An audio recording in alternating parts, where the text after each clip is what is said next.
வாழ்வுதரும் வல்லலாம் இயேசு கிறிஸ்துவின் ஈடு இணையற்ற திருப்பெயரிலே இந்த மாலை வழிபாட்டுக்கு வந்திருக்கிற உங்கள் யாவரையும் அன்போடு வாழ்த்தி வரவேற்கிறேன். உண்மையாய் தம்மை நோக்கி கூப்பிடுற யாவருக்கும் கர்த்தர் சமீபமாய் இருக்கிறார். ஆண்டவரை நாம் உண்மையோடு தேடும்போது அவர் நிச்சயமாய் நமக்கு சமீபமாய் இருக்கிறார், நம்மோடு இருக்கிறார். அந்த நம்பிக்கையோடு இந்த வழிபாட்டை நாம் துவங்குவோம்.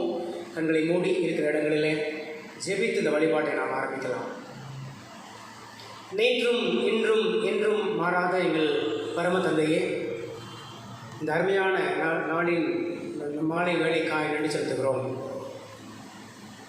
நீ செய்து வருகிற நிலடங்கா நன்மைகளுக்காக கிருபைகளுக்காக துதிக்கிறோம், தோத்தரிக்கிறோம் சார். விசேஷமாக கடந்த நாட்கள் முழுவதும் நீர் எங்களோடு பயணப்பட்டிருக்கிறீர் சார். எங்களை நீர் பாதுகாத்திருக்கிறீர், பராமரித்திருக்கிறீர், போஷித்திருக்கிறீர்.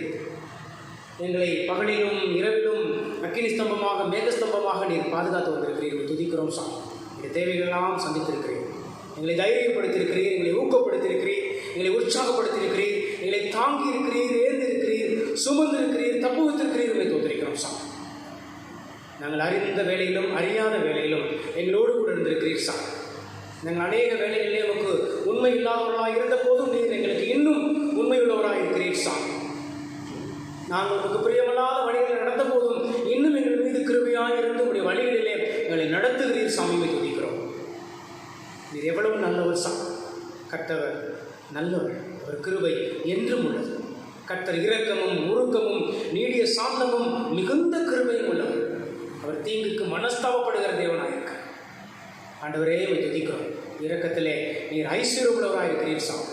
உடைய கிருபையால் நாங்கள் நிலை நிற்கிறோம். நாங்கள் நிற்பதும் நிர்மூலமாக இருக்கிறதும் உடைய சுத்த கிருபை. இரக்கங்களுக்கு முடிவில்லை. அவைகள் காலைதோறும் புதிதாக இருக்கிறது சாமி. ஒவ்வொரு நாளும் உடைய புதிய புதிய கிருபைகள் நாளை நீங்களை தாங்குகிறீர் சாமி. அதனால் தான் நாங்கள் நிலை நிற்கிறோம் ஆண்டவரே. இந்த மாலை வேளையிலும் அதையெல்லாம் எண்ணி நீ போற்றும்படியாக, நீ புகழும்படியாக, உம்மை வழிபடும்படியாக, உடைய வார்த்தைகளை கேட்கும்படியாக ஆண்டவரே கடந்து வந்திருக்கிறோம். உடைய வல்ல பிரசனத்தினாலே எங்களை நிறைத்தொருளும் சார். இன்றைக்கு இங்கே வந்தது நல்லது. ஆண்டவர் எங்களோடு கூட இடைப்பட்டார், எங்களை தேற்றினார், எங்களை தைரியப்படுத்தினார், எங்களை உற்சாகப்படுத்தினார். அவர்களோடு இருக்கிறேன் என்று சொல்லி வாக்கு கொடுத்திருக்கிறார் என்பதை நினைவு கூர்ந்து நாங்கள் மகிழ்ச்சியோடு இந்த வழிபாடை நிறைவு செய்து கடந்து செலுத்த வைத்தார். முதல் இறுதி மட்டும் நம்முடைய கரத்திலே ஒப்பு கொடுக்கிறோம் சார். வழிபாட்டிலே பங்கு பெற வந்திருக்கிற உடைய திருமக்கள் அத்தனை பேரையும் நீ பெயர் பெயராய் ஆசீர்வதியும் ஆண்டவரே. இன்னும் வரும் நாட்களிலே உற்சாகமாய் இந்த வழிபாடுகளிலே பங்கெடுக்க உதவி செய்யும் சார். உடைய திருநாமத்தை நாங்கள் எப்போதும் உயர்த்தவர்களாக மேன்மைப்படுத்துவர்களாக காணப்பட எங்களுக்கு கிருபைத்தார். துதி கணம் மகிமை எல்லாவற்றையும் செலுத்துகிறோம். இயேசு திருநாமத்தில் வேண்டிக் கொள்கிறோம் அன்பின் பிதாவே, ஆமென். வழிபாட்டின் துவக்கமாக நாம் யாவரும் எழுந்து நின்று கீர்த்தனையிலே 5வது பாடல் சர்வலோகாதிபா நமஸ்காரம், சர்வ சிருஷ்டிகனே நமஸ்காரம், தரை கடல் உயிர்வான் சகலமும் படைத்த தயாபர பிதாவே நமஸ்காரம் என்ற தூக்கம் கொண்ட கீர்த்தனை 5வது பாடலை நாம் யாவரும் சேர்ந்து பாடுவோம்.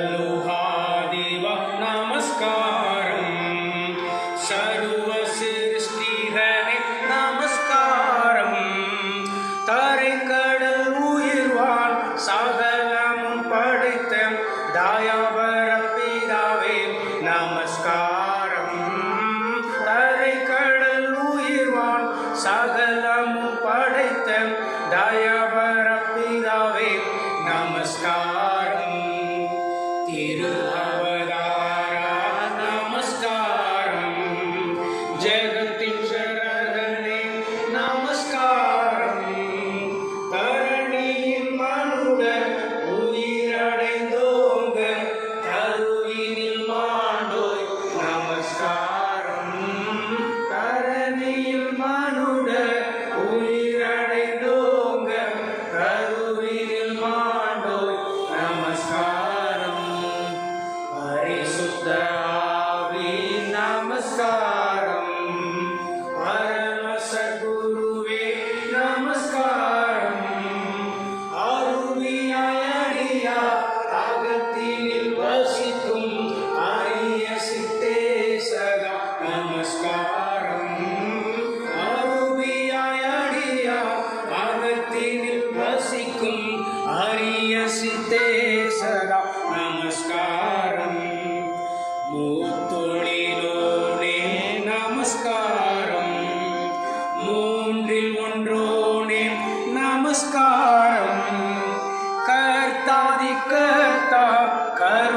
समुद्र नित्य त्रिएका नमस्कारम कर्तादिकर्ता करुणा समुद्र नित्य त्रिएका नमस्कारम सर्वलोकाधिप நமஸ்காரம். மறுபடியும் இன்னொரு கீர்த்தனை பாடலை பாடலாம். 125வது பாடல். தேனினி மயிலும் இயேசுவின் நாமம் திவ்ய மதுரமாமே, அதை தேடியே நாடி ஓடியே வருவாய் தினமும் நீ மனமே. 125ஆம் கீர்த்தனை.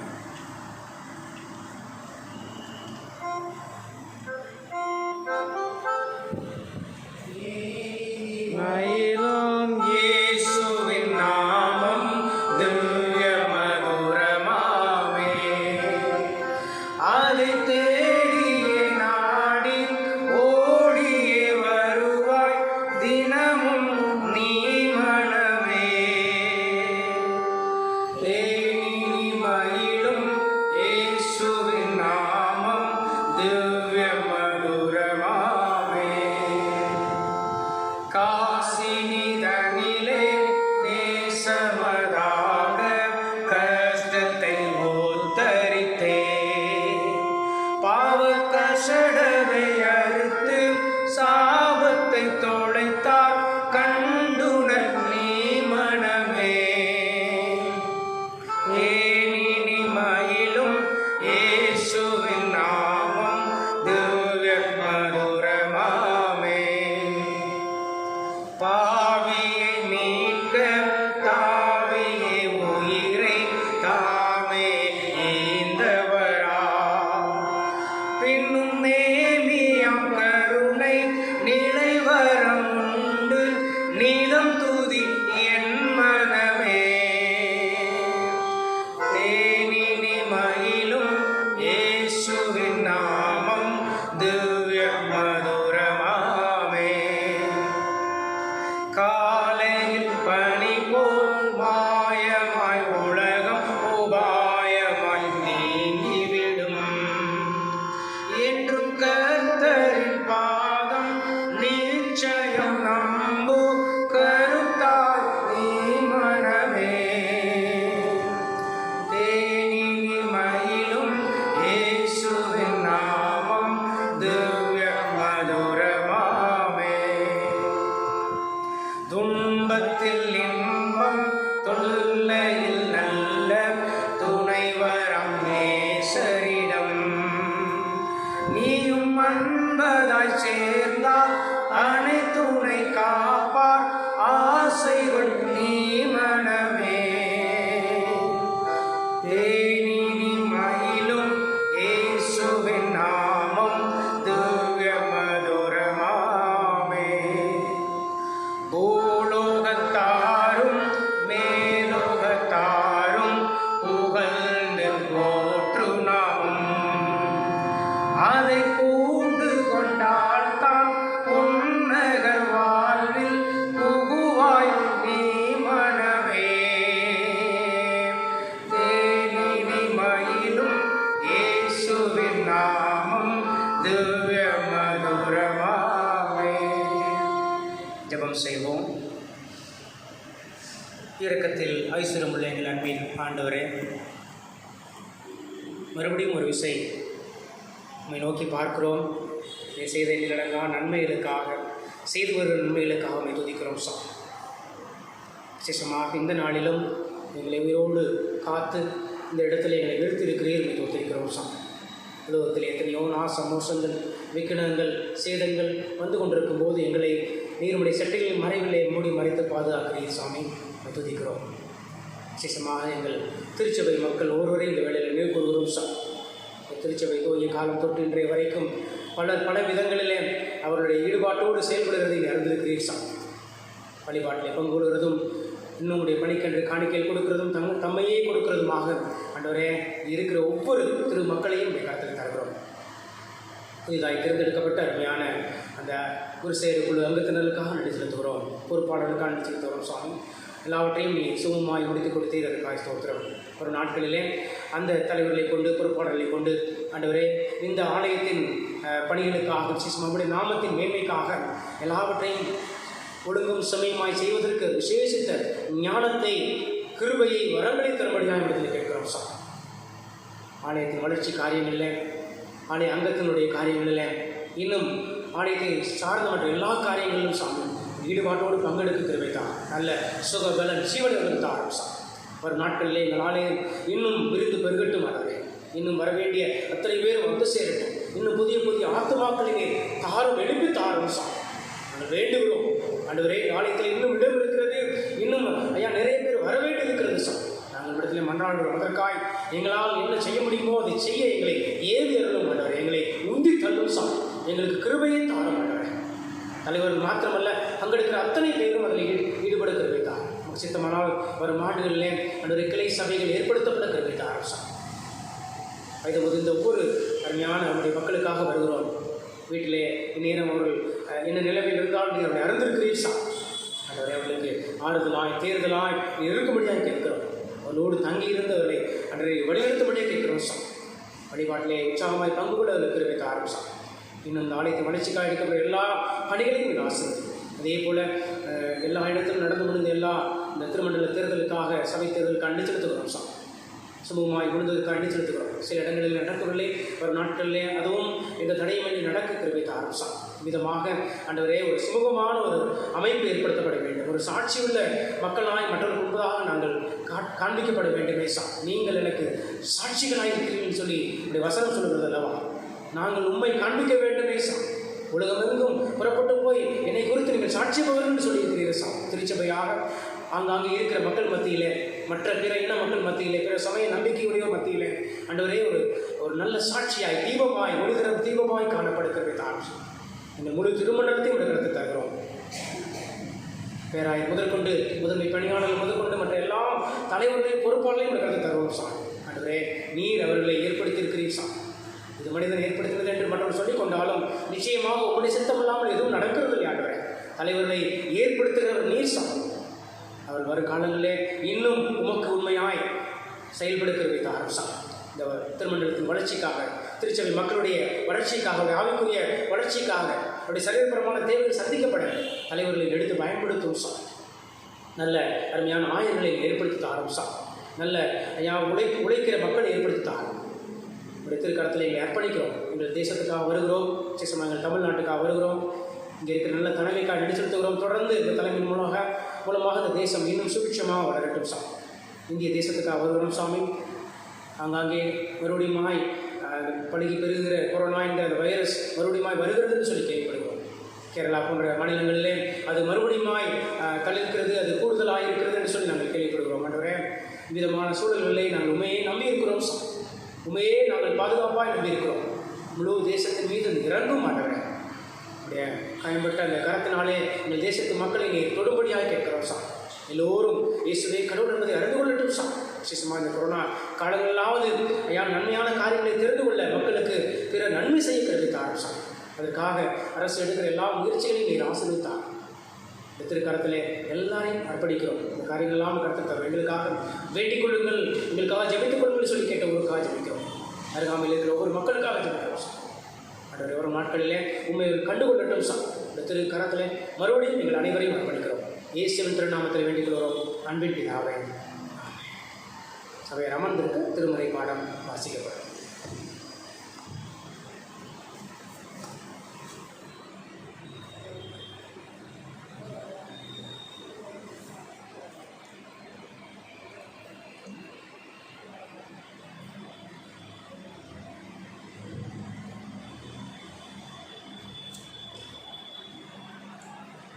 வாசிக்க வேண்டிய பாடம் 2 சாமுவேல் 7ஆம் அதிகாரம் வசனங்கள் 8 முதல் 16 முடிய. 2 சாமுவேல் 7ஆம் அதிகாரம் வசனங்கள் 8 முதல் 16. இப்போதும் என் தாசனாகிய தாவீதை நோக்கி சேனைகளின் கர்த்தர் சொல்லுகிறது என்னவென்றால், நீ இஸ்ரவேல் என்கிற ஜனங்களுக்கு அதிபதியாக இருக்கும்படி ஆடுகளின் பின்னே நடந்த உன்னை நான் ஆட்டு மந்தையை விட்டு எடுத்து நீ போன எவ்வளத்திலும் உன்னோட இருந்து உன் சத்துருக்களை எல்லாம் முன்பாக நிர்மூலமாக்கி பூமியில் இருக்கிற பெரியோர்களின் நாமத்திற்கு ஒத்த பெரிய நாமத்தை உனக்குண்டாக்கினேன். நான் ஜனமாகிய இஸ்ரவேலுக்கு ஒரு இடத்தை ஏற்படுத்தி அவர்கள் தங்கள் ஸ்தானத்திலே குடியிருக்கவும் இனி அவர்கள் அலையாமலும் முன்போலும் தான் என் எஜமானாகிய இஸ்ரவேலின் மேல் நியாயாதிபதிகளை கட்டளையிட்ட நாள் வரையில் நடந்தது போலும் நியாயக்கேட்டின் மக்களால் இதை சிறுமைப்படாமல் இருக்கும்படி அவர்களை நாட்டினேன். உன்னுடைய எல்லா சத்துருக்களுக்கும் உன்னை நீங்களாக்கி இளைப்பாறவும் பண்ணினேன். இப்போதும் கர்த்தர் உனக்கு வீட்டை உண்டு பண்ணுவார் என்பதை கர்த்தர் உனக்கு அறிவிக்கிறார். உன் நாட்கள் நிறைவேறி நீ உன் பிதாக்களோட நித்திரை பண்ணும் போது நான் உனக்கு பின்பு உன் கர்ப்ப பிறப்பாகிய உன் சந்ததியை எழும்ப பண்ணி அவன் ராஜ்யத்தை நிலைப்படுத்துவேன். அவன் என் நாமத்திற்கு ஒரு ஆலயத்தை கட்டுவான். அவன் ராஜ்யபாரத்தின் சிங்காசனத்தை என்றைக்கும் நிலைத்துக் கொள்வேன். நான் அவனுக்கு பிதாவாயிருப்பேன், அவன் எனக்கு குமாரனாயிருப்பான். அவன் அக்கிரமம் செய்தால் நான் அவனை மனுஷனுடைய விளையாட்டினாலும் மனுபுத்தனுடைய அடிகளினாலும் தண்டிப்பேன். உனக்கு முன்பாக நான் தள்ளிவிட்ட சவுலிடத்திலிருந்து என் கிருபையை விளக்கினது போல அவனை விட்டு விலக்க மாட்டேன். உன் வீடும் உன் ராஜ்யமும் என்றென்றைக்கும் உனக்கு முன்பாக சிறப்பட்டிருக்கும். உன் ராஜாசனம் என்றென்றைக்கும் நிலை பெற்றிருக்கும் என்கிறார் என்று சொல்லச் சொன்னார் என்று வாசிக்க வேண்டிய பாடம் வாசித்தாருக்கு என்னை மகிழ்ந்தார். கடவுளுடைய வார்த்தைக்கு நேராக நாம் சொல்லும் முன்பாக தலைகளை தாழ்த்தி ஜெபம் செய்வோம். எங்கள் கண்மலையும் எங்கள் மீட்பெருமாகிய கர்த்தாவே, எங்கள் வாயின் வார்த்தைகளும் இருதயத்தின் தியானமும் உங்கள் சமூகத்திலே ஏற்புடையதாக இருப்பதாக. ஆமென். கடந்த வாரம் 32ஆம் சங்கீதத்திலிருந்து சில காரியங்களை நாம் தியானித்தோம். கடந்த வாரம் வந்தவர்களுக்கு தெரியும். அதன் தொடர்ச்சியாக குறிப்பாக தாவீதுடைய வாழ்விலே ஆண்டவர் எப்படியெல்லாம் செயலாற்றினார், ஏன் தாவீதை மாத்திரம் அதிகமாக சிநேகித்தார், நேசித்தார். எத்தனையோ பேர் இருக்கும்போது, சவுல் போன்ற வாட்டசாட்டமான திடகாத்தமான நல்ல தலைவரெல்லாம் இருக்கும்போது அவர்களெல்லாம் புறக்கணித்து விட்டு தாவீதின் மீது மாத்திரம் அத்தனை அதிக கரிசனம் வைக்கிறதுக்கு காரணம் என்ன என்று நான் யோசித்து கொண்டிருந்தேன். குறிப்பாக 32ஆம் சங்கீதத்தை கடந்த வாரம் பகிர்ந்து கொண்டேன். Happiness last, happiness regain and happiness maintain என்ற 3 தலைப்பில், அதாவது கடவுள் அவனுக்கு கொடுத்திருந்த மகிழ்ச்சியான வாழ்வை அவன் செய்த பாவத்தினாலே இழந்து போனான். ஆனாலும் அவன் ஆண்டவரிடத்திலே தன்னை ஒப்பு கொடுத்து அறிக்கை செய்ததினாலே அந்த மகிழ்ச்சியான வாழ்வை திரும்பவும் அவன் பெற்றுக்கொண்டான். தொடர்ந்து அவருடைய வாழ்நாள் பரியந்தம் அந்த மகிழ்ச்சியான வாழ்வை தக்க வைத்திருந்தான். அதனால்தான் அவனுடைய சந்ததியிலே இயேசு வந்தார், இயேசுவானவர் வந்தார் என்று சொல்லி நாம் கடந்த வாரத்தில் தியானித்த 32ஆம் சங்கீதத்தின் அடிப்படையில் அதை குறித்து நான் யோசித்துக் கொண்டிருக்கும் போது, இன்னும் ஏன் தாவீதுக்கு மாத்திரம் இத்தனை கிருபை, எனக்கா இத்தனை கிருபைன்னு ஒரு பாட்டு கூட இருக்கல. அப்படி யோசிக்கும் போது இந்த பகுதி, அதாவது இதுக்கு காரணமான 32ஆம் சங்கீதம் எழுதுவதற்கு காரணமான 2 சாமுவேல் அந்த 8, 9, 10, 11, 12ஆம் அதிகாரங்களை வாசித்துக் கொண்டிருக்கும் போது சில காரியங்கள் எனக்கு புலப்பட்டன. அதனை உங்களோடு கூட நான் பகிர்ந்து கொள்ள விரும்புகிறேன். குறிப்பாக இந்த 2 சாமுவேல் 7ஆம் அதிகாரம் 5, 8 திரும்ப 5ஆம் வசனத்திலும் 8ஆம் வசனத்திலும் என் தாசனாகிய தாவீதை நோக்கி, 8ஆம் வசனத்தில் நீ என் தாசனாகிய தாவீதை நோக்கி என்று சொல்லப்பட்டிருக்கிறது. அதே அதிகாரம் 15ஆம் வசனத்திலே நான் தள்ளிவிட்ட சவுலிடத்திலிருந்து, பெரிய ஒரு கொஸ்டின் மார்க் வந்தது. என் தாசனாகிய தாவீது, நான் தள்ளிவிட்ட சவுல். என்ன காரணம்? இஸ்ரவேலின் முதல் அரசனாக சவுல் தேர்ந்தெடுக்கப்பட்டான். அவன் அதற்கான எல்லா உடற்தகுதியும் அவன் இருந்தது. சமஸ்த இஸ்ரவேலிலும் அவன் தான் உயரமாக இருந்தான், பென்யமீன் கோத்திரத்தான் என்றெல்லாம் பார்க்கிறோம். ஆனால் அவனிடத்தில் இல்லாத விசேஷமான நல்ல குணாதிசயங்கள் என்னத்தை கடவுள் தாவீதிலே கண்டார்? ஏன் அவனை விட மோசமான பாவம் செய்த போதும் அவர் இன்னும் தாவீதை சிநேகித்து அவனை மேன்மைப்படுத்தினார், உயர்த்தினார் என்று ஆராய்ந்து பார்க்கும்போது சில ஒற்றுமைகள், சில வேற்றுமைகளை கண்டுபிடித்தேன். இந்த நாளிலே உங்கள் மத்தியிலே அதைத்தான் பகிர்ந்து கொள்ள வந்திருக்கிறேன். அதாவது தாவீதுக்கும் சவுலுக்கும் இடையே காணப்பட்ட சில ஒற்றுமைகள், தாவீதிலே இருந்த அல்லது இல்லாத குணாதிசயம் சவுலிடத்தில் என்ன இருந்தது, சவுலிடத்தில் இல்லாத குணாதிசயம் சவுலிடத்தில் என்ன இருந்தது, இதை மாத்திரம் சொல்லி நான் இந்த வழிபாட்டை, இந்த தியானத்தை நிறைவு செய்யலாம் என்று விரும்புகிறேன். சரி, முதலாவது சில ஒற்றுமைகளை பார்க்கலாம். ரெண்டு பேருமே சிறிய கிராமத்திலிருந்து வந்தவர்கள், ரொம்ப சாதாரண நிலையிலிருந்து குடும்பத்திலிருந்து வந்தவர்கள்.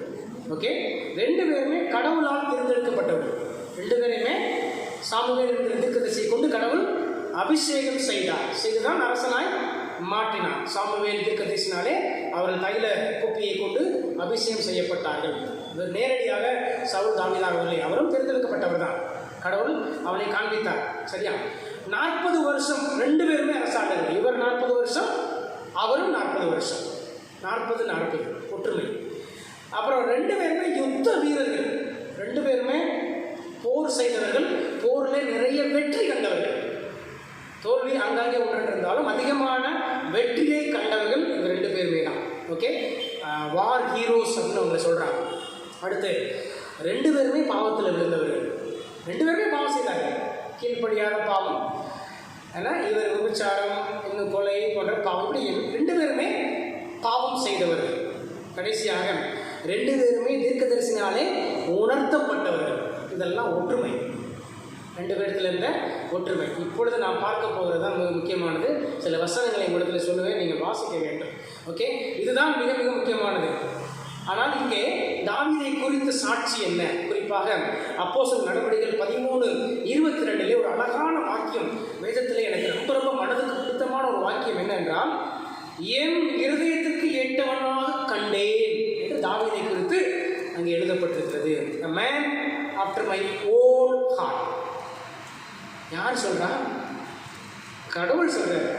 கடவுள் சொல்றாரு, man after my own heart, என் தாவீதை என் இருதயத்துக்கு ஏற்றவனாக கண்டேன். நம்முடைய பார்வையில் தாவீது ஒரு விபச்சாரக்காரன், ஒரு கொலைகாரன், பல மனைவிகளை வைத்திருந்தவன், இப்படிலாம் நம்ம கற்பனை பண்ணி கொண்டிருக்கிறோம். அப்படித்தான் ஹிஸ்டாரிக்கலாக பதிவு செய்யப்பட்டிருக்கிறது. ஆனால் அல்டிமேட்டாக கடைசியாக முடிவிலே புதிய ஏற்பாட்டில் எப்படி எழுதப்பட்டிருக்கிறது, அவனை அவர் மேற்கோள் காட்டி சொல்கிறார் பவுல்.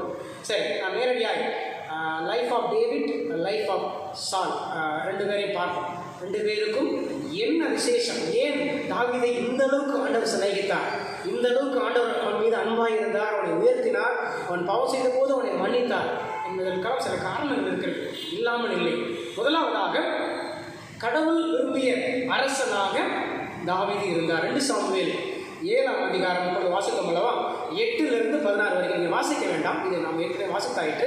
அதில் ஆண்டவர் தான் நாத்தான் என்ற தீர்க்கதரிசி வழியாக தாவீதை குறித்து ஒரு அழகான டெஸ்டிமனி, ஒரு சாட்சி, நற்சாட்சி பதிவு செய்கிறார். அழகாய், ரொம்ப அழகாக இருக்கிறது. என் தாசனாகிய தாவீதை நோக்கி சிறையின் கர்த்தர் சொல்கிறது என்னவென்றால், நீ இஸ்ரவேல் என்கிற ஜனங்களுக்கு அதிபதியாயிருக்கும்படி ஆடுகளின் பின்னே நடந்த உன்னை நான் ஆட்டு மந்தையை விட்டு எடுத்து நீ போன எவ்விடத்திலும் உன்னோட இருந்து உன் சத்துருக்களையெல்லாம் உன் முன்பாக நிர்மூலமாக்கி பூமியில் இருக்கிற பெரியோர்களின் நாமத்திற்கு ஒத்த பெரிய நாமத்தை உனக்கு உண்டாக்கினேன். இது மாதிரி இன்னும் நிறையா ஆண்டவர் நாத்தான் வழியாக தாவீது சொல்கிறார். தாவீதுக்கே அப்படி என்ன சொல்றது, கூசுன்னு சொல்லுவாங்கல்ல, என்னால் தாங்க முடியல சாமி அப்படின்னு கடைசி அவர் சொல்கிறார். இந்த 19 வருஷம்லாம் பாருங்களேன், கர்த்தராகிய ஆண்டவரே, இது இன்னும் உங்களுடைய பார்வைக்கு கொஞ்சம் காரியமாக இருக்கிறது என்று கர்த்தராகிய ஆண்டவராக இருக்கிற தேவரே, உங்களுடைய அடியாருடைய வீட்டை குறித்து வெகு தூரமாக இருக்கும் காலத்து செய்தி மனுஷன் முறைமையாக சொல்லுறேன், மனுஷன் பேசுறது போல என்னை பற்றி நீர் புகழ்ந்து பேசுகிறீரே, ஐயோ அதற்கு நான் தகுதியானவன் அல்ல என்ற ஒரு காரணம். கடவுள் விரும்பிய ஒரு அரசனாக தாவீது காணப்பட்டார். நிறைய இடங்களில் இதற்கான பதிவுகள் இருக்கிறது. நம்முடைய நேரம் குறைவாக இருக்கிறது, நான் கடந்து செல்கிறேன். ஆனால் சவுலை பாருங்கள், மனிதர் விரும்பிய அரசனாக இருந்தார். 1 சாமுவேல் 10ஆம் அதிகாரம் 23-24 வரைக்கும் பார்க்கும்போது அங்கே மனிதர்லாம் அவனுடைய தோற்றத்தை பார்க்குறாங்க. தோற்றத்தை வைத்து மக்கள் அவனை புகழுகிறார்கள். மனிதன் முகத்தை பார்க்கிறான், கர்த்தரோ இருதயத்தை பார்க்கிறார். தோற்றம் ரொம்ப நேர்த்தியாக. இன்றைக்கும் மனுஷிகத்தில் நாமும் கூட நிறைய நேரங்களில் தோற்றத்தை வச்சு தான் அவசியம்.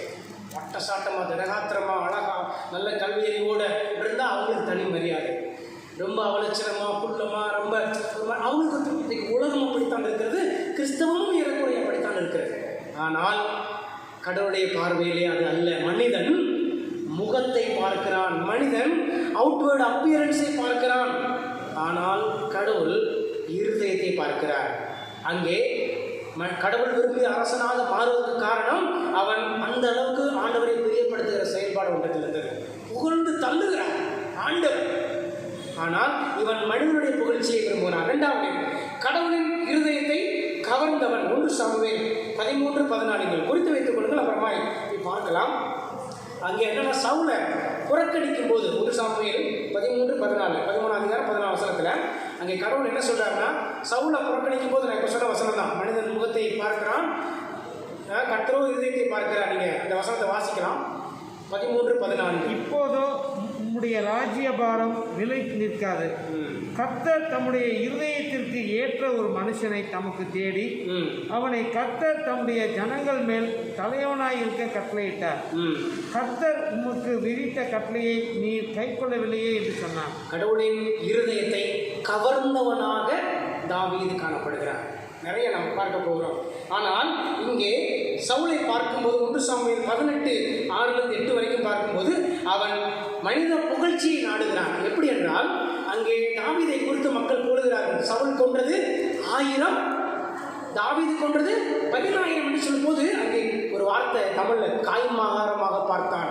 1 சாமுவேல் 18:8 பார்த்தீங்கன்னா, தாவீதை புகழ்ந்ததை கண்டு அவனுக்குள்ள ஒரு விதமான பொறாமை, காய்மகாரம், அப்படியே தாங்க முடியல, எரிச்சல், வயிற்றெரிச்சல் வாங்கல, அவனால் முடியல. ஆண்டவர் தான் தேர்ந்தெடுத்து உன்னை ராஜாவாக்கியிருக்காரு, அவர் இன்னொருத்தரை பயன்படுத்துறாரு, அதை பற்றி உங்களுக்கு என்ன?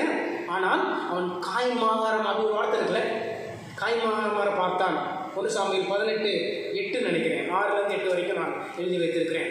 இப்படியானால் கடவுளின் இருதயத்தை கவர்ந்தவனாக, எந்த கபடும் இல்லாதவனாக, பொறாமை இல்லாதவனாக, காய்மாகாரம் இல்லாதவனாக, வஞ்சனை இல்லாதவனாக ஒருவன் காணப்பட்டதுனாலே அவன் கடவுளுடைய இருதயத்தை கவர்ந்திருக்கிறான். ஆனால் இவனுக்கோ பொறாமை. ஐயோ, அவனை புகழ்கிறார்களே, என்னை புகழவில்லையே, நான் அல்லவா அரசன், நான் அல்லவா வளர்த்தியாக இருக்கிறேன், நான் அல்லவா திடகாத்திரமாக இருக்கிறேன், நான் அல்லவா இந்த சமஸ்த இஸ்ரவேலுக்கும் அரசன், அவன் ஒரு தெல்லு பூச்சி, அவனை போய் புகழ்கிறார்களே. சவுல் கொன்றது 1000, தாவீது கொன்றது 10,000 என்று சொல்லி என்னால் தாங்க முடியவில்லையே. அப்படியே கொஞ்சம் கொஞ்சமாக அது டெவலப் ஆகிட்டே இருந்தது உள்ளத்தில், வயிற்று எரிச்சல் அப்படியே டெவலப் ஆகி கடைசி வரைக்கும் அவன் அந்த யூதாஸ் காரியத்தை நம்ம பார்க்க புதிய ஏற்பாட்டில் அதே போல் மனம் திரும்புவதற்கான இடமே அவன் கொடுக்கவில்லை. அடுத்து 4வது காரியம், இரக்கமும் பரந்த மனமும் உள்ளவனாய் தாவீது காணப்படுகிறான். ஸோ கைண்ட் அண்ட் பெனிவலன்ட், இரக்கமும் பரந்த மனமும். 2 சாமுவேல் 9:7 யோனத்தானுடைய மகன்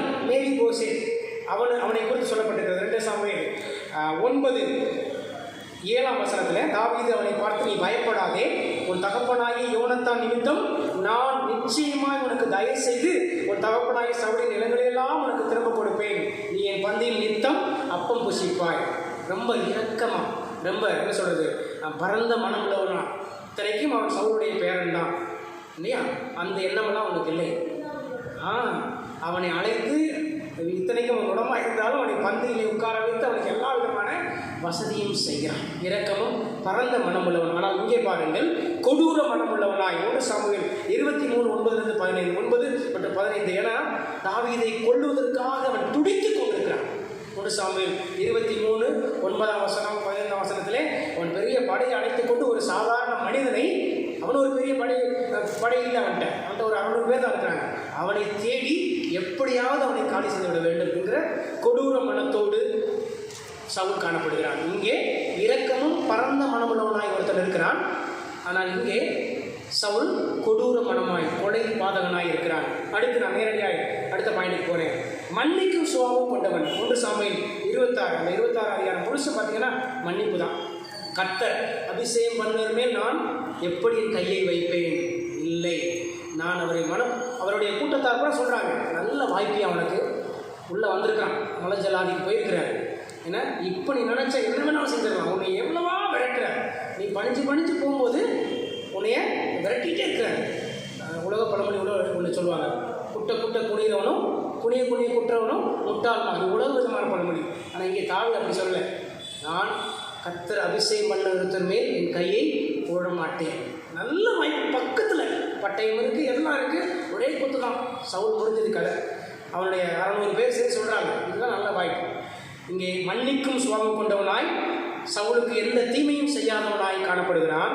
ஆனால் சவுலோ மன்னிக்கும் சுபாவமற்றவனாக 1 சாமுவேல் 18:9 தாவீதுக்கு விரோதமாக அவன் திரும்பவும் அவனை மன்னிக்காதபடிக்கு அவனை தன்னை கடினப்படுத்தி கொண்டே இருக்கிறான், அவனுடைய இருதயத்தை.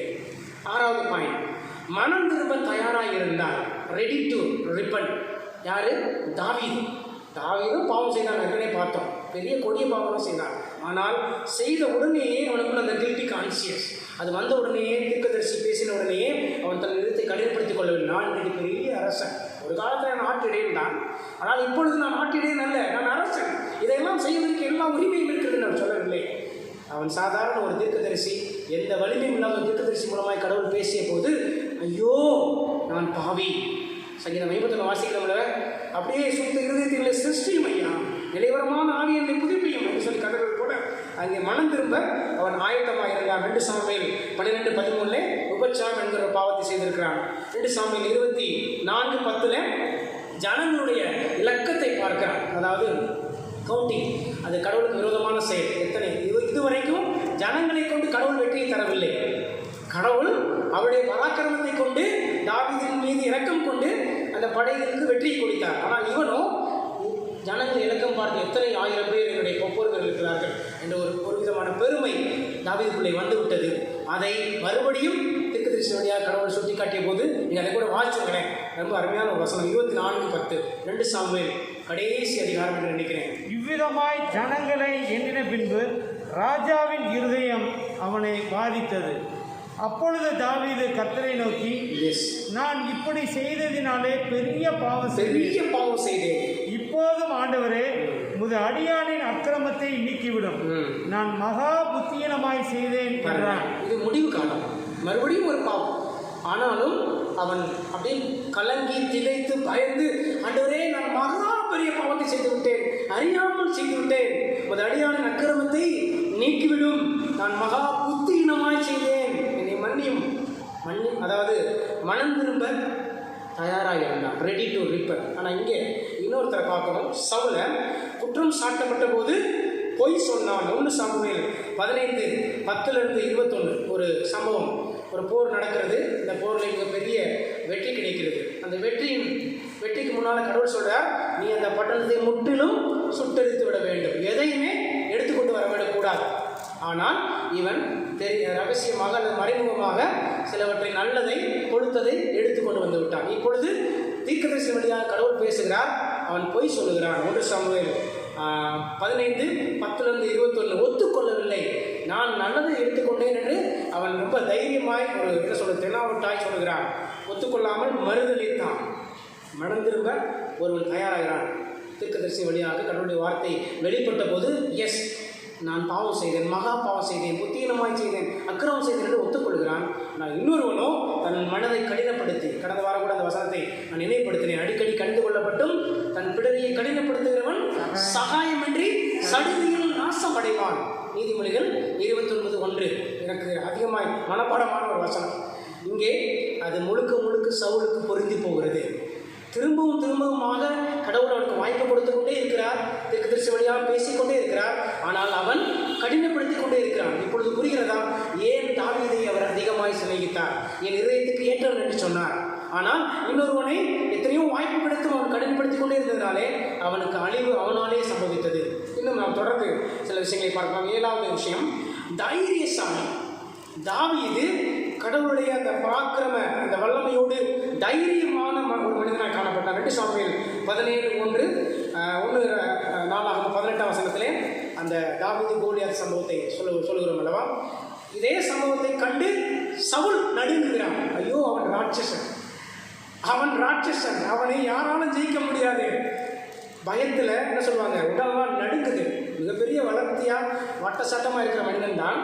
ஆனால் ஆண்டத்திலே கர்த்தருடைய அந்த ஆவியானுடைய பலம் இல்லாதனாலே, அந்த நம்பிக்கை இல்லாதனாலே ஒரு தைரியம் இழந்தவனாய் அவன் காட்சியளிக்கிறான். 2 பேரும் போர் வீரர்கள் தான், 2 பேரும் அரசன் தான். ஆனால் இவனுக்குள்ளே எப்போதும் ஆண்டவர் என்னோடு இருக்கிறார் என்ற தைரியம் இருந்ததாலே அவன் உடல் வலிமையை பார்க்கவில்லை.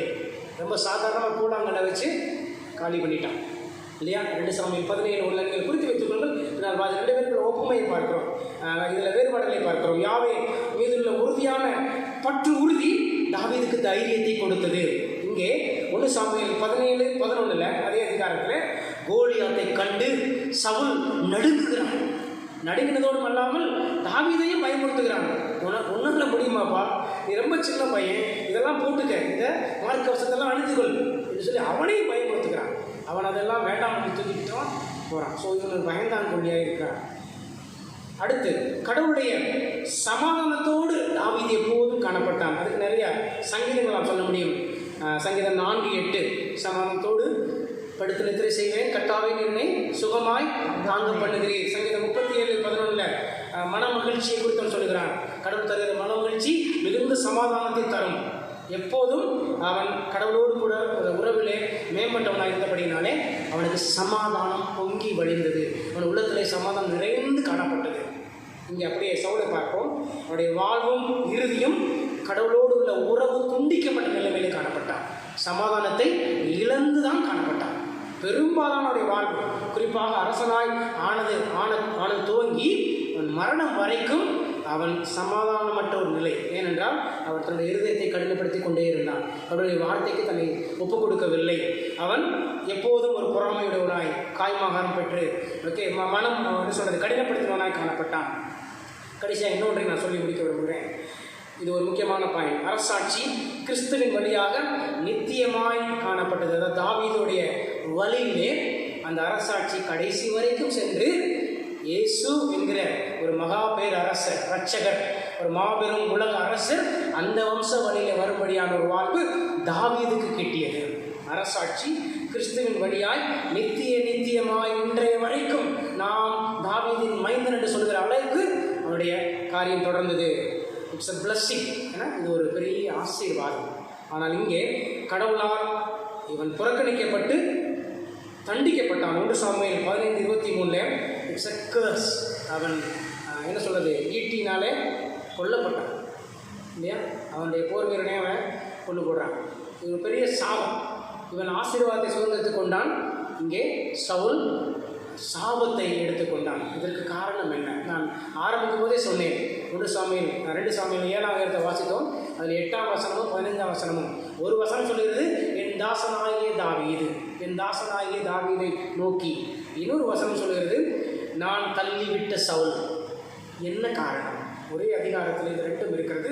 இந்த முழு சாமுவேல் படித்தாலும் நீங்கள் பார்க்க முடியும். என்ன காரணம்? இதெல்லாம் காரணங்கள். ஒரு மனிதனிடத்திலே 2 பேரும் மனிதர்கள் தான். ஏற்கனவே நான் சொன்னது போல எல்லா ஒற்றுமையும் இருந்தது. 40 வருடம் 2 பேரும் அரசாண்டார்கள். 2 பேரும் சிறிய கிராமத்திலிருந்து வந்தவர்கள் தான். 2 பேரும் சாமுவேலினாலே அபிஷேகம் செய்யப்பட்டவர்கள் தான். எல்லா காரியமும் ஒன்றாகிருந்தது. 2 பேரும் தீர்க்கதரிசினாலே உணர்த்தப்பட்டார்கள். பாவம் செய்த போது அவனுக்கு மட்டும் உணர்த்தப்பட்டது, இவனுக்கு உணர்த்தப்படலைன்னு சொல்ல முடியாது. 2 பேருக்குமே கடவுளுடைய வார்த்தை சென்றது. ஆனால் ஒருவன் நித்தியமான ஆசீர்வாதங்களை பெற்றுக்கொண்டான். வாழ்ந்த காலத்திலும் சரி, கடந்த வாரம் சொன்னது போல அந்த ஹாப்பினஸை மெயின்டைன் பண்ணி கொண்டே இருந்தான். எப்பொழுதெல்லாம் அவன் மகிழ்ச்சி இழந்தாலும் உடனடியாக அந்த மகிழ்ச்சி திரும்ப பெற்றுக்கொண்டு அந்த மகிழ்ச்சியான வாழ்வை தொடர்ந்து கொண்டிருந்தான். மரணம் வரைக்கும் அவனுடைய மரணம் சுகமாக இருந்தது. சமாதானமாக நித்திரை செய்தான். அவனை அழகாய் அடக்கம் பண்ணார்கள். ஆனால் சவுலை குறித்து பார்க்கும்போது அப்படியெல்லாம் எதுவுமே சொல்ல முடியவில்லை. நிறைய நெகட்டிவ் பாயிண்ட்ஸ் தான் நிறையா. ஒருவேளை பாசிட்டிவ் நான் தேடி எடுக்கவில்லை, ஆனால் நெகட்டிவ்ஸ் தான் அதிகமான காரியங்களாக இருக்கிறது. கடவுளால் அவன் தேர்ந்தெடுக்கப்பட்ட போது, முதல் அரசராய் வந்த போதும் கூட அவன் கடவுளை திருப்தி செய்ய செய்யவில்லை. ஓகே, கடவுளை ப்ளீஸ் பண்ணவில்லை. அதுக்கு நிறைய காரணங்களை பார்த்தோம். பொறாமை, வஞ்சகம், இன்னும் கடினப்படுத்துதல், இன்னும் பல்வேறு விதமான பயம், தைரியம் இல்லாத காரணம், ஆண்டவர் என்னோடு இருக்கிறார் என்ற நம்பிக்கை இல்லாத நிலைமை, இப்படி பல்வேறு காரியங்கள் சவுலத்திலே காணப்பட்டதினாலே அவன் நித்தியமான அந்த மகிமையை இழந்து போய் சாபத்தை அடைந்தான். பிரியமான கடவுளை பிள்ளைகளை, இந்த ஒப்புமையிலிருந்து அல்லது இந்த வேறுபாடுகளிலிருந்து நமக்கு என்ன செய்தி? இதில் நிறைய செய்தி சொல்லப்பட்டிருக்கிறது. நானும் கர்த்தருக்கு பிரியமானவன், என்னுடைய இருதயத்துக்கு ஏற்றவன் என்று பெயர் பெற வேண்டுமானால் நாம் தாவீதை போல ஒரு இலகிய இருதயமுடையவர்களாய், ஒரு ஒப்பு கொடுக்கிற இருதயமுடையவர்களாய், ஆண்டவரே நான் பாவம் செய்து விட்டேன் என்னை மன்னியும் என்று சொல்லி நாம் ஆண்டவரிடத்திலே மறுபடியுமாக அந்த ரீகான்சிலியேஷன் சொல்லுவாங்க, ஒப்புரவாகும்படியாக கடவுள் நம்மை அழைக்கிறார். தாவீதை கொடுத்த அதே கிருபைகளை நமக்கும் கொடுக்க அவர் வல்லவராக இருக்கிறார். அவர் தயாராக இருக்கிறார். தாவீதை நேசித்த அதே ஆண்டவர் இன்றைக்கும் ஜீவிக்கிறார். எனவே நாம் சவுலை போல நம்மை கடினப்படுத்தாமல், நம்முடைய இருதயத்தை பொறாமையினாலே, வஞ்சனையினாலே, காய்மகாரத்தினாலே நிறைக்காமல், கீழ்ப்படியாமலே நிறைக்காமல், நம்முடைய பிடரியை கடினப்படுத்தாமல், கடவுள் நமக்கு வாய்ப்பளிக்கும் போது, அவருடைய வார்த்தை நம்மிடத்தில் வந்து சேரும்போது, ஆண்டவரே எஸ், நம்முடைய வார்த்தை நிஜமாக இந்த இடத்துல பேசுகிறது, நான் எவரையும் பார்க்கவில்லை, நேரடியாக உண்மை பார்க்கிறேன், உம்மிடத்தில் ஒப்புக் கொடுக்கிறேன் என்று சொல்லி நாம் ஒப்புக் கொடுக்கும்போது நிச்சயமாய் தாவீதுக்கு அருளிய கிருபைகளை ஆண்டவர் நமக்கும் அருள்வார். ஒருவேளை நாம் அரசராக முடியாது இல்லாட்டாலும் ஆண்டாண்டு காலம் நித்தியமாய் அவரோடு கூட வாழக்கூடிய அந்த பாக்கியத்தை நாம் பெற்றுக்கொள்ள முடியும். அவ்விதமான கிருபைகளை ஆண்டவர் நமக்கு தரட்டும். தொடர்ந்து இவ்விதமான வார்த்தைகள் ஆண்டவர் நம்மோடு கூட ஒரு தூய ஆவியினாலே பேசட்டும். ஆண்டவர் நமக்கு கிருபை செய்வாராக. ஜெபம் செய்வோம்.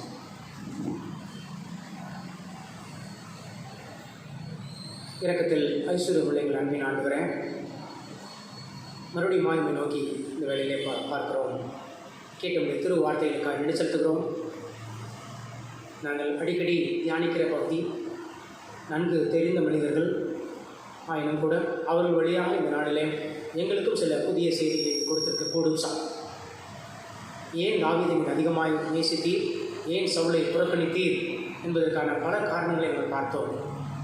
ரெண்டு பேருக்கும் இடையே ஏராளமான ஒற்றுமைகள் இருந்தன, ஆனாலும் நிறைய வேற்றுமைகள் இருந்தன. தாவீது உம்மை பிரியப்படுத்துகிற என் இருதயத்துக்கு ஏற்றவன் என்று சொல்லி ஒரு அழகான சர்டிஃபிகேட் வாங்குகிற அளவுக்கு அவன் நடந்து கொண்டான் சார். ஏனென்றால் அவனிடத்தில் தாழ்மை, எளிமை, உண்மை, பயபக்தி, பாவத்தை அறிக்கிடுகிற தன்மை, மன்னிக்கிற தன்மை, பிறரை மன்னிக்கிற தன்மை எல்லாம் இருந்தது சார். உடனுக்குடன் ஒப்புரவாகிற தன்மை இருந்தது சார். ஆனால் சவுல் இடத்துலையோ கிடைத்த வாய்ப்பெல்லாம் அவன் நழுவ விட்டான். கிடைத்த வாய்ப்பையெல்லாம் அவன் கடினப்படுத்தி கொண்டான். அதனால் அவன் புறக்கணிக்கப்பட்டான், சாபத்தை அடைந்தான். அவனுடைய மரணம் மிக மோசமாக இருந்தது. ஆனால் தாவீதின் மரணமோ நன்றாக இருந்தது. அவன் அழகாய் அடக்கம் பண்ணப்பட்டான். இன்றைய வரைக்கும் அவன் பேசு பொருளாக இருக்கிறான். அந்த தாவீதின் வம்சாவளியிலே இரட்சகர் இயேசு வந்தார் என்று சொல்லி பார்க்கிறோம். ஆண்டவரே, அவ்விதமான கிருபையை எழுதித்தார். அவ்விதமான தாழ்மையை, அவ்விதமான எளிமையை, நேர்மையை, உண்மையை, கீழ்ப்படுதலை, மன்னிப்பு பெறுதலை, ஒப்புரவாகுதலை ஆண்டவரை நாங்களும் அந்த அந்த உலகத்தோடு இருக்க கிருபை ஆரம்பிச்சார். நாங்களும் பெற்றுக்கொள்ள கிருபை தான். ஆமாம் ஆண்டவரே, இன்றைக்கு நீர் ஜீவித்து அரசாளுகிற ஆண்டவராக இருக்கிறேன்.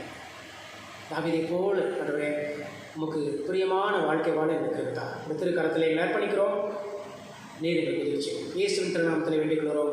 அன்பின் பிதாவே, ஆமென். இப்பொழுதுமா நம் 185வது கீர்த்தனை,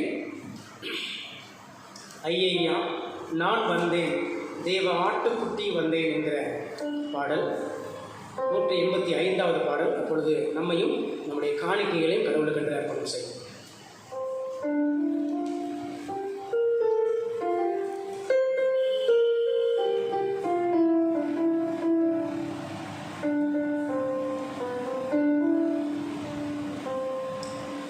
ஐயையா நான் வந்தேன் தேவ ஆட்டுக்குட்டி வந்தேன், தேவ ஆட்டுக்குட்டி வந்தேன். துயன்னி சோரி பாவி எனக்காய் சிந்தி துஷ்டன் என்னை அழைத்தீ. துயன்னி சோரி பாவி எனக்காய் சிந்தி துஷ்டன் என்னை அழைத்தீ.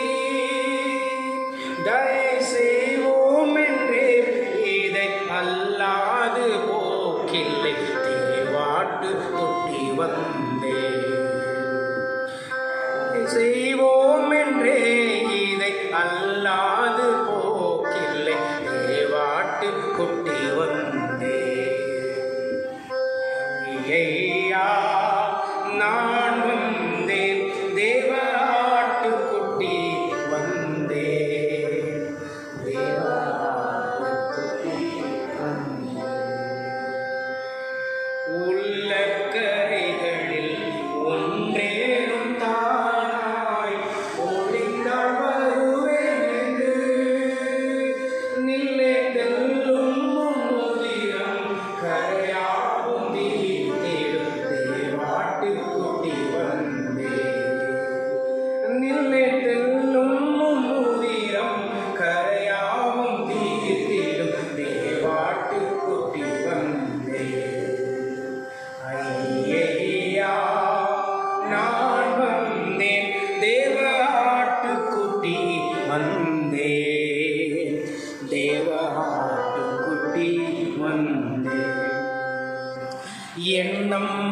எளியே போராட்டங்கள் பல எத்தனை எத்தனையோ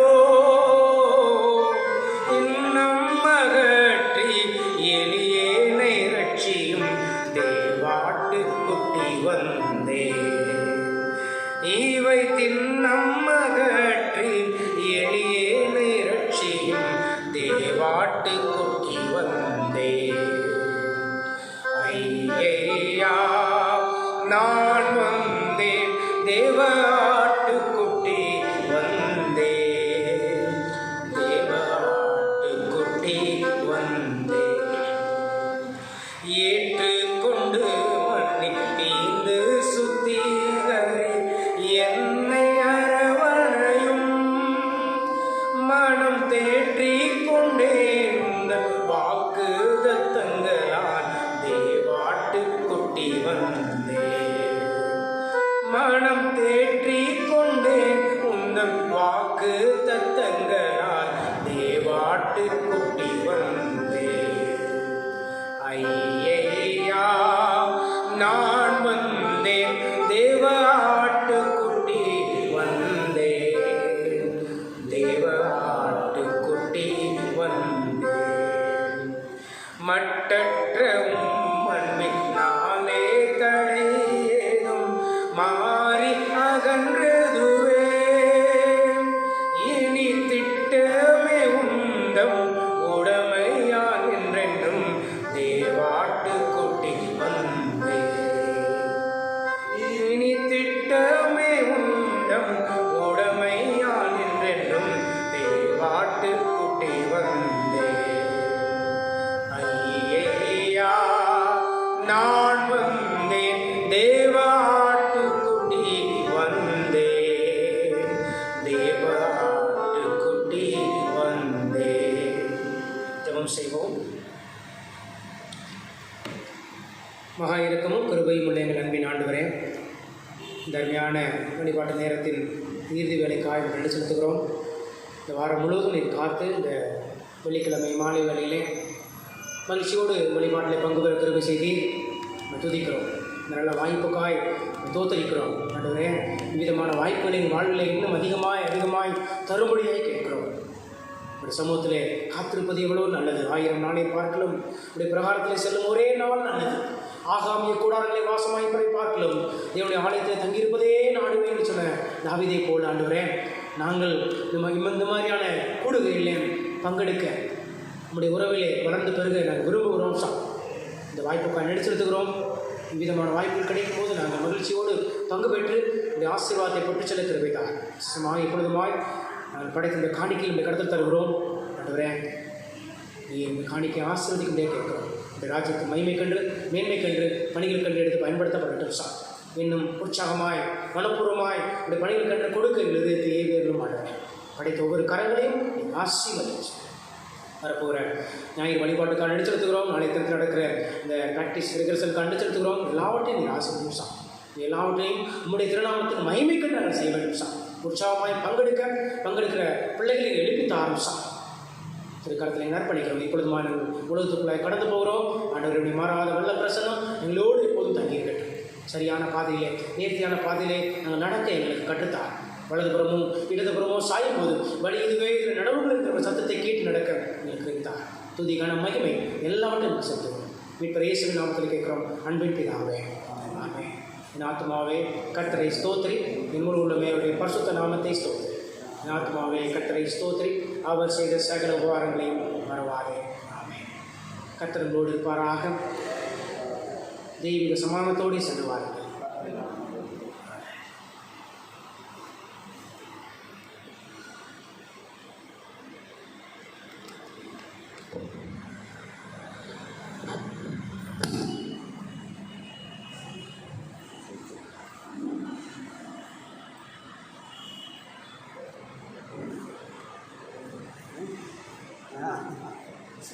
नहीं सोच रहा नहीं